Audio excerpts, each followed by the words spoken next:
বিসমিল্লাহির রহমানির রহিম। আসসালামু আলাইকুম প্রিয় কলিজার ভাই ও বোনেরা, সবাই কেমন আছেন? আশা করতেছি রমজান মুবারকে সবাই আলহামদুলিল্লাহ অনেক ভালো আছেন। আজকে আপনাদের সুন্দর লাউ শাক দিয়ে পুঁটি মাছের একটা রেসিপি করে দেখাবো। সেজন্য আমি এখানে কিছুটা পরিমাণ মাছ নিয়ে নিয়েছি, পুঁটি মাছগুলো ভালো করে 10-15 বার করে ধুয়ে নিয়েছি, লবণ দিয়ে ধুয়েছি। ছোট মাছ বড় মাছ লবণ দিয়ে ধুলে একটু ভালো পরিষ্কার হয় এবং এটা রান্না করলেও মজা লাগে। মাছ ধোয়ার ভিতরে একটা মজা লুকিয়ে আছে, অনেকেই জানেন না। মাছটা যদি ভালো করে ধোয়া হয় তাহলে তরকারির মজা লাগে, আর মাছ ভালো করে না ধোয়া হলে সেই মাছের ভেতরে কোনো স্বাদ ঢুকে না, মজাও লাগে না। এবার আমি এখানে লবণ হলুদ মেখে সুন্দর করে মাছটা মেখে নিচ্ছি। দেখতেই পাচ্ছেন পানিটা সুন্দর করে ঝরিয়ে তারপরে লবণ হলুদ মেখে নিচ্ছি। মাছটা মাখার ভেতরে অনেকটা স্বাদ লুকায় থাকে, আপনারা আপুরা অবশ্যই ভাইয়ারা সবাই জানেন। এবার চুলায় একটা প্যান নিয়ে আমি তেল দিয়ে মাছগুলো দিয়ে দিচ্ছি। মাছগুলো আমি হালকা ভাজা দিব, বেশি গাঢ় ভাজা দিব না। গাঢ় ভাজা দিলে মাছের ভেতরে আসলে মশলাটা সেভাবে ঢুকে না, তার জন্য মাছটা আমি একটু হালকা ভাজা দিয়ে নিচ্ছি। দেখতেই পাচ্ছেন আমার মাছগুলো একদম বড়ও না ছোটও না। দেশি পুঁটি খাওয়ার মজাটাই আসলে আলাদা। আমি শাকটা ধুয়ে নিয়েছি, শাকটা পলিব্যাগে ধুয়ে আগে থেকে রেখে দিয়েছিলাম, তাই কালারটা একটু খানিকটা নষ্ট হয়েছে। ওটা কোনো বিষয় না, রান্নার সময় ঠিক হয়ে যাবে। আসলে বাজারের শাকে এত পরিমাণ পানি দেয়, পানি দেওয়ার কারণে শাকটা আসলে রাখা যায় না। একটু কেটে পলিথিনে রেখে ফ্রিজে রাখার সাথে সাথে দেখা যায় শাকটা কালো হয়ে আসে। কালো হয়ে আসে মানে নষ্ট হয়ে গেছে তা নয়, একটু কালো হয়ে আসে। শাকের কালার আসলে ঠিক রাখা অনেক কঠিন। আমার পুঁটি মাছগুলো প্রায় ভাজা হয়ে গেছে। আমার সকল ভাই বোনেদের অনেক অনেক ধন্যবাদ। সবাই আমার ভিডিওটা অনেক সুন্দর করে দেখেন এবং সুন্দর সুন্দর কমেন্ট করেন, এই জন্য আমি আসলে অনেক খুশি। আলহামদুলিল্লাহ, এরকম আপু ভাইয়া পেয়ে আমি আসলে আনন্দিত। সবাই আমার ভিডিওটা অনেক মনোযোগ দিয়ে দেখে। আলহামদুলিল্লাহ, আমিও চেষ্টা করি আমার আপু ভাইয়াদের ভিডিওগুলো মনোযোগ দিয়ে দেখার। আসলে রোজার দিনে ভিডিও ছাড়াটা আসলে অনেক কষ্টের। মাছগুলো উঠিয়ে নিয়ে আমি এবার পেঁয়াজ দিয়ে দিলাম। ভয় দিতেও জোর আসে না, রান্না করতে ভিডিও করতেও জোর আসে না, তারপরে বাধ্য হয়ে জোর করতে হয়, যেহেতু একটা চ্যানেল চালাইতে হয়, সেজন্য বাধ্য হয়ে জোরটা করতে হয়। দেখতেই পাচ্ছেন পেঁয়াজটা আমি একটু হালকা বাদামি কালার করে নিয়েছি। এবার আমি এখানে কেটে রাখা আলু রেখেছিলাম, সেই আলুগুলো দিয়ে দিলাম, দিয়ে একটু ভালো করে ভেজে নিব। যাই হোক, যাই বলতেছিলাম, রোজা থেকে ভিডিও করা, ভয়েস দেয়া, সংসারে সব কাজকর্ম করা, সব মিলে আসলে একটু কষ্টজনক হয়ে যায়, তারপরে করতে হয় আলহামদুলিল্লাহ। এবার আমি এখানে যে লাউ শাকের ডাঁটাগুলো রেখেছিলাম সেই ডাঁটাগুলো দিয়ে দিলাম। ডাঁটাগুলো দিয়ে আমি আবারও ভালো করে নেড়ে চেড়ে নিব। দেখতেই পাচ্ছেন আপনারা সবাই অনেক সুন্দর সুন্দর ভিডিও দেন, সুন্দর সুন্দর রেসিপি দেন, আমার কাছে অনেক ভালো লাগে। আমার ঘরের ভিতরেই ভিডিও করতে হয়, আসলে বাইরে যাওয়া হয় না সেরকম একটা, সেজন্য আমি বাইরের বেশি কিছু দেখাইতে পারি না। তারপরে লবণ দিয়ে দিলাম একটু সেই মাঝে, যাতে ডাঁটায় আর আলুতে লবণটা ভালো করে ঢুকে। আসলে যার যেভাবে সমর্থ হয়, যার যেরকম সময় হয়, সে সেইভাবে ভিডিও দেখাবে। আসলে সব কিছু একসাথে পাওয়া যায় না, সব কিছু একসাথে হয় না। তারপরে আমরা সবাই চেষ্টা করব। একটু আদা বাটা দিয়ে দিলাম, সামান্য পরিমাণ আদা বাটা দিলে লাউ শাকের ভিতরে একটু মজা লাগে আমার কাছে। আর এখানে রসুন পেঁয়াজ জিরা আমি একসাথে ব্লেন্ডার করে রেখেছিলাম, সেইটাই দিয়ে দিলাম।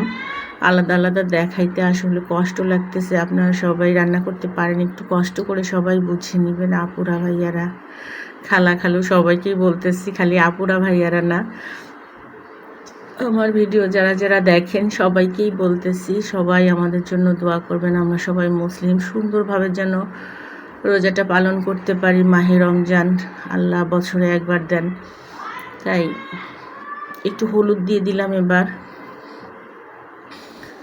আমার আপুরা এত সুন্দর সুন্দর রেসিপি করে, সত্যি আমি মুগ্ধ হয়ে দেখি আমি কেন আপুদের মতো এত ভালো পারি না।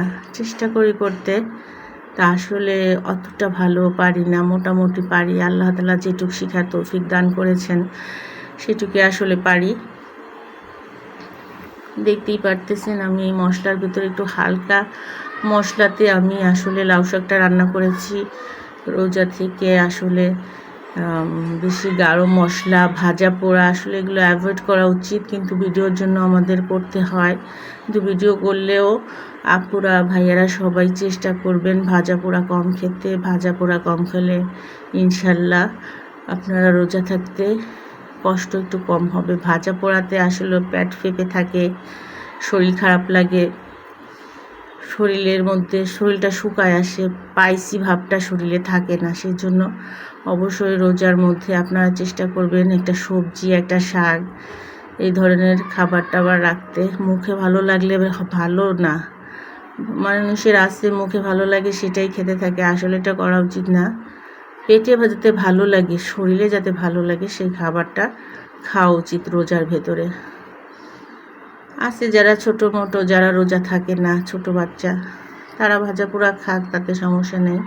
কিন্তু আপনারা ভাই বোনরা যারা মনে করেন রোজা থাকেন, তারা চেষ্টা করবেন সবসময় স্পাইসি খাবারগুলো খেতে, শাক সবজি খাইতে, যাতে শরীরটা ভালো থাকে। বেশি ভাজা পোড়া খেলে শরীর কখনোই ভালো থাকবে না। যেটা আমি ভাজা পোড়াটা খুব কম করি, কারণ কি খেতে পারি না, খাওয়া যায় না, সেই জন্য ভাজা পোড়াটা প্রায় টাইম কমই করতে থাকি। বেশি করলে পরে পেট ফেঁপে থাকে, খাওয়া যায় না। এই জন্য আসলে ভাজা পোড়া অ্যাভয়েড করা উচিত। আমি এখানে ঝোলের পানিটা দিয়ে দিয়েছি আপনাদের সাথে কথা বলতে বলতে।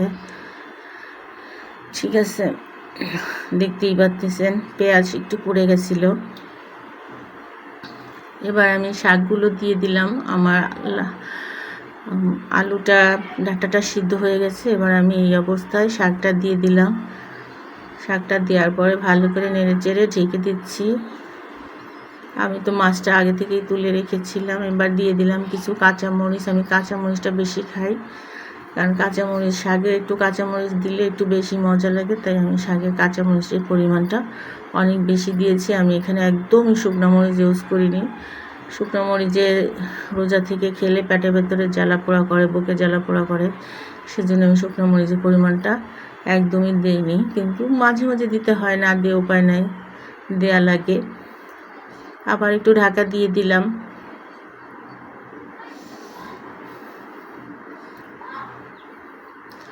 আর মানুষ আবার কেউ কেউ করে ভোরে সেহরি খেয়ে ঘুমিয়ে পড়ে। সেহরি খেয়ে না ঘুমিয়ে শেষ সাইনালটা দেওয়ার আগ পর্যন্ত সজাগ থাকা উচিত, এবং বারবার করে একটু পানি শরবত খাওয়া উচিত, তাহলে সারাটা দিন একটু কম কষ্ট হয়।